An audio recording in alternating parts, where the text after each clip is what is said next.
नमस्कार. जुनं ते सोनं या सदरामध्ये मी काही कविता आपल्यासमोर ठेवणार आहे.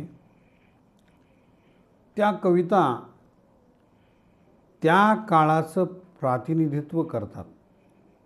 त्या काळात घडून गेलेल्या घटना जशाच्या तशा समोर उभ्या करतात.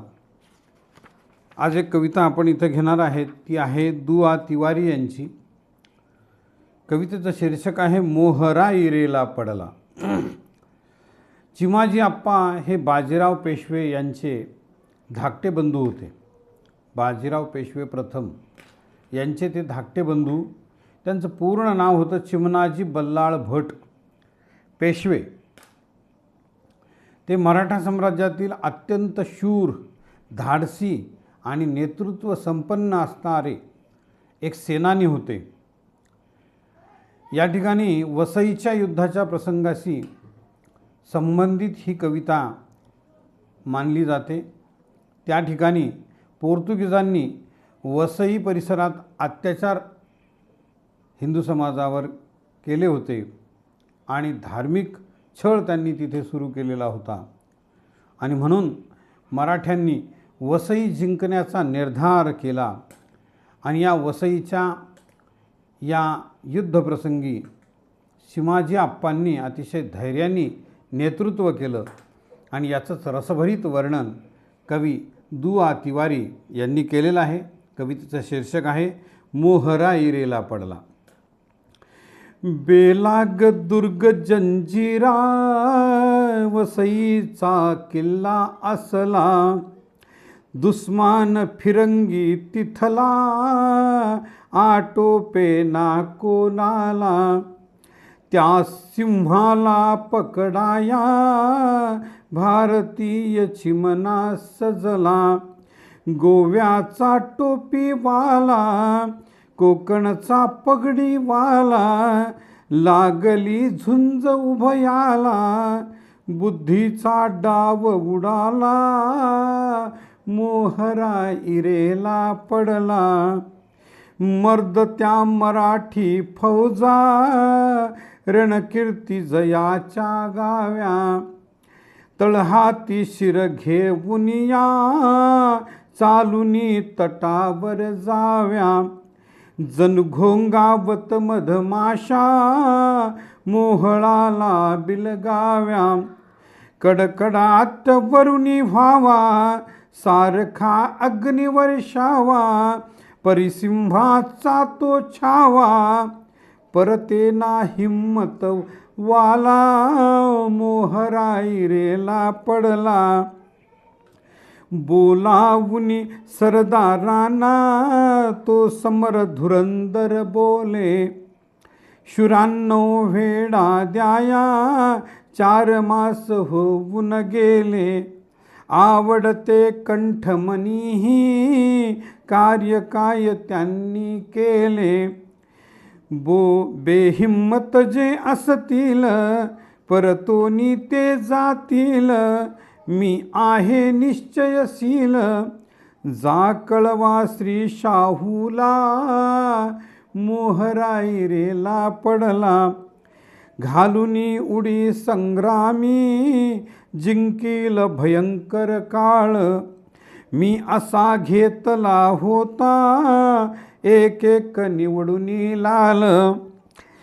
मी तुम्हा समानित होतो शौर्याचे तेजोगोल, जाहली परीक्षा आजी मती खिन्न जाहली माझी, म्हणतील काय ते बाजी जा कळवा की दादाला, मोहरा इरेला पडला. तोफेच्या तोंडी माते बांधुनी या उडवा हाते, शिर तुटून त्या आघाते किल्ल्यात पडू द्या त्या ते.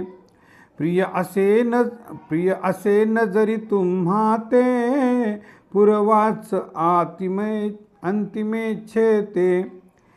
ती निर्वाणीची वाणी डोळ्याला आणि पाणी प्रत्येक वदे गही वरुणी ईर्षेस वीर हा चढला, मोहराईरेला पडला. लागला विषारी बाण सकलांच्या अंतःकरणी, शस्त्रास पोचले हात लढवय्याचे फुरफुरुनी. उतरुनी रक्त डोळ्यात नजराही गेल्या फिरुनी.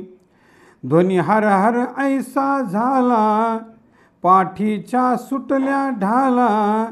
बोलती सकल या बोला, राखू निज लौकिकाला. मोहराईरेला पडला, गोळ्यांच्या माऱ्या खाली. चरखोदून या रेतीत उडविले सुरंगी बार, तट लोळविला मातीत. गर्जना एकदम झाली पडलेल्या खिंडारात. जो बांध तटाचा फुटला, तो सेना सागर सुटला. धैर्याचा किल्लेवाला बंदुकीस भाला भिडला, मोहराईरेला पडला. कदमाच्या पुढती कदम चालले कदम सरदार, वारावरी करिताची वार अनुसरले शूर पवार. शिंद्यांचा खंदा घोडा चालला जणू की तीर, बावटा धरुनी तोंडात भोसला चढे जो मात. आगीच्या वर्षावात सामना भयंकर झाला, मोहराईरेला पडला. गरनाळी तोफा मोठ्या घुंकार कराया सजल्या, घायाळ धडाधड खाली तनु कितिकांच्या धड पडल्या. छातीचे निधडे वीर चिंध्यापरी त्यांच्या झाल्या. पगडीची फौज हटेना, शत्रूंनी पकड सुटेना. तो विजयश्रीचा चिमणा बेहोश होऊन लढला, मोहराईरेला पडला. शौर्याची शर्थ जहाली, बावटा तटावरी चढला. जयनादाने वसईचा दिक्प्रांत आहा दुमदुमला. पोर्तुगीज किल्लेवाला आप्पांच्या शरणी आला. राष्ट्रांची वाढे कीर्ती, तो समय आणि ती मूर्ती. ठाके कविनयना पुढती, आठवता या वाक्याला. मोहराईरेला पडला, आठवता या वाक्याला. मोहराईरेला पडला, मोहराईरेला पडला, मोहराईरेला पडला. कवी दुआ तिवारी. काव्य वाचन दिलीप देशपांडे, चारठाणकर, परभणी.